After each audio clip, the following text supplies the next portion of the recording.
زندوں کو مردہ سمجھ لیا جاتا ہے، زندوں کی قدر نہیں کی جاتی، مرنے کی بات مرنے والے کی قبر پر پھول چڑھائے جاتے ہیں۔ اپنے دل کو ٹٹولو، اس کی گواہی سچی ہے۔ حوریہ نے دیکھا، وہ مجذوب کپڑوں کا بیگ لے کر قبرستان کی جانب چل دیا۔ بوا، آپ کو بتانا پڑے گا کہ یہ قبریں کس کی ہے۔ حوریہ نے گاڑی سٹارٹ کی اور آگے بڑھا دی۔ تم کہتی تھی نا کہ گھر میں تم نے کبھی کوئی ڈرائیور نہیں دیکھا، یہ میرے ڈرائیور کی قبر ہے۔ وہ حیرت سے ان کی طرف دیکھنے لگی، جیسے کہ بوا کی ذہنی روح بہک گئی ہو۔ ہاں حوریہ، عبد الرحمن فیض الحسن میرا ڈرائیور اور تمہارا انکل تھا، انہوں نے کہا تو حوریہ کو یکدم بریک لگانی پڑی۔ گاڑی کے ٹائر چرچرائے تھے، گاڑی اپنی جگہ پر جم کر رہ گئی۔ بوا کی آنکھوں میں تیرنے والی نمی صاف دکھائی دے رہی تھی۔ وہ آہ بھرتی ہوئی بولی، فیض الحسن میرے شوہر تھے اور مراد الحسین میرا بیٹا۔ دوسری طرف ڈھولک کی تھاپ پر ناچتے ناچتے اس کے پاؤں شل ہو رہے تھے، سردی بھی اپنے پورے جوبن پر تھی۔ اس کا ساتھی بھی بڑی جان سے ڈھول پیٹ رہا تھا۔ اس کا ناچ دیکھنے والوں کا ہجوم بڑھتا جا رہا تھا، لوگ پیسے پھینک رہے تھے، ڈھول کی آواز تیز ہوتی جا رہی تھی۔ اس کے ناچتے ہوئے قدم بھی تیزی سے ٹھنڈی سڑک کو روند رہے تھے، اور پھر ڈھول کی آواز یکدم رک گئی۔ شاید ساتھی سمجھ گیا تھا کہ اب وہ مزید ناچے گا تو گر جائے گا، اور وہی ہوا۔ ڈھول کی آواز رکتے ہی اس کے قدم بھی رک گئے تھے، اور وہ نڈھال ہو کر سڑک پر بکھرے ہوئے پیسوں پر گر گیا۔ اس کی سانس دھونکنی کی طرح چل رہی تھی۔ یہ تو اچھا ہوا کہ ڈھول کی آواز بند ہو گئی تھی، ورنہ وہ آج شاید مر جاتا۔ مگر وہ کیسے مر سکتا تھا؟ اس نے اپنے آپ سے وعدہ کیا تھا کہ وہ حج کر کے ہی مرے گا۔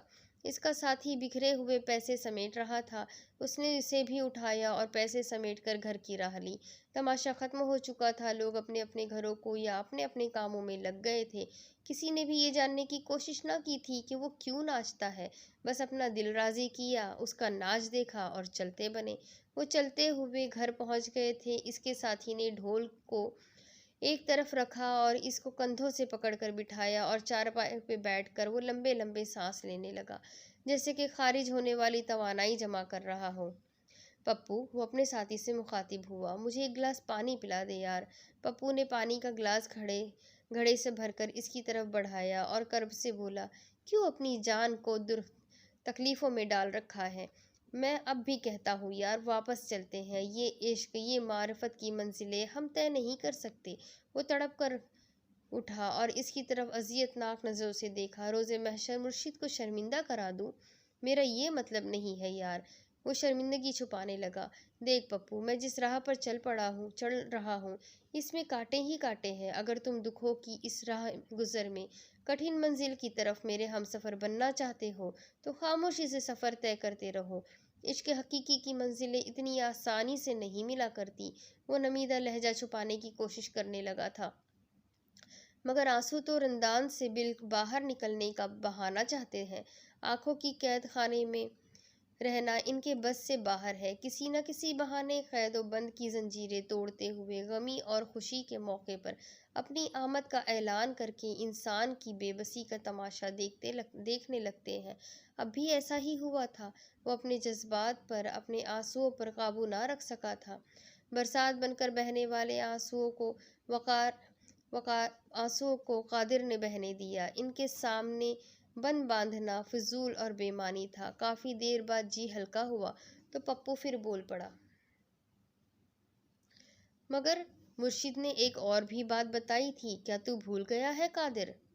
مرشد کی بتائی ہوئی تمام باتیں مجھے ازبر ہے، میں ان کا دیا ہوا سبق کبھی بھی بھولنے کی جرات نہیں کر سکتا۔ تو پھر وہ وقت کب آئے گا جب ہم شہید ہوں گے؟ پپو بے صبرا ہو رہا تھا۔ مصائب و آلام کا نام ہی امتحان ہوتا ہے، پریشانی اور دکھوں کا نام ہی دنیا ہے۔ بس مرشد نے فرمایا ہے تو سچ اور حق فرمایا ہے۔ وہ وقت کب آئے گا یہ تو اللہ سونا ہی جانتا ہے۔ دیکھ ادھر میری طرف، اچھا بھلا کھاتا پیتا گھرانہ چھوڑ کر اس راہ میں کیوں نکل کھڑا ہوں؟ بس اس دنیا کی منافقت اور نام نہاد بھائی چارے سے دل اچاٹ ہو گیا تھا۔ ایک اللہ والے کے سنگ یاری لگائی، اسی کو نبھانے کی تگ و دو میں جو لطف اور مزہ محسوس کیا ہے وہ دنیا داری میں نہیں ہے۔ لوگ مجھے آج ہجڑا سمجھتے ہیں، مگر وہ یہ نہیں جانتے کہ ایم اے اردو یہ نوجوان بھرپور مردانہ وجاہت کا نمونہ ہے۔ بس عشق نہ پوچھے ذات اور نہ دیکھے دن رات، اب ڈیوٹی لگی ہے تو نبھانے کی کوشش مرتے دم تک کروں گا انشاءاللہ۔ پورے ہجوری محلے میں لوگ اسے ہجڑا سمجھتے تھے، ان کا مذاق کرتے تھے، لوگوں کا معمول بنا ہوا تھا اس کا مذاق اڑانا۔ وہ کسی کی بات کا بھی برا منائے بغیر اپنے فرض کی تکمیل میں مشغول تھے، مگر ایک گھر ایسا بھی تھا جو کسی طور پر بھی اسے ہجڑا نہ مانتا تھا۔ بس وہ گھر کی واحد شخصیت تھی جو والدین اور بھائی کی مرضی کے خلاف ان کے گھر آتی جاتی تھی، بالکل سامنے ہی کھڑکی میں بیٹھ کر ان کی باتیں سنتی، ان کی باتوں کے جواب دیتی تھی۔ رانی نام کی یہ 17-18 سالہ الہڑ لڑکی قادر پر اپنا دل ہار بیٹھی تھی۔ پورا محلہ جانتا تھا کہ قادر ایک ہجڑا ہے، مگر رانی کا دل کہتا تھا کہ وہ ایک بھرپور مرد ہے۔ اس نے یہ بھیس کسی خاص مقصد کے لیے ہی بدلا ہوا ہے، بس وہ اپنے دل کی مان رہی تھی۔ اب بھی وہ قادر اور پپو کے دروازے پر کھڑی تھی۔ میں اس کے آگے کی سٹوری آپ کو اگلی قسط میں سناتی ہوں۔ آخر قادر نے ہجڑے کا روپ کیوں لیا ہے؟ فیض الحسن کیا مر چکا ہے؟ فیض الحسن اس کی بوا کا ڈرائیور تھا۔ آخر یہ کہانی ہے کیا؟ یہ سب کچھ جاننے کے لیے میرے ساتھ بنے رہیے، اگلی قسط میں پھر ملیں گے۔ اللہ حافظ۔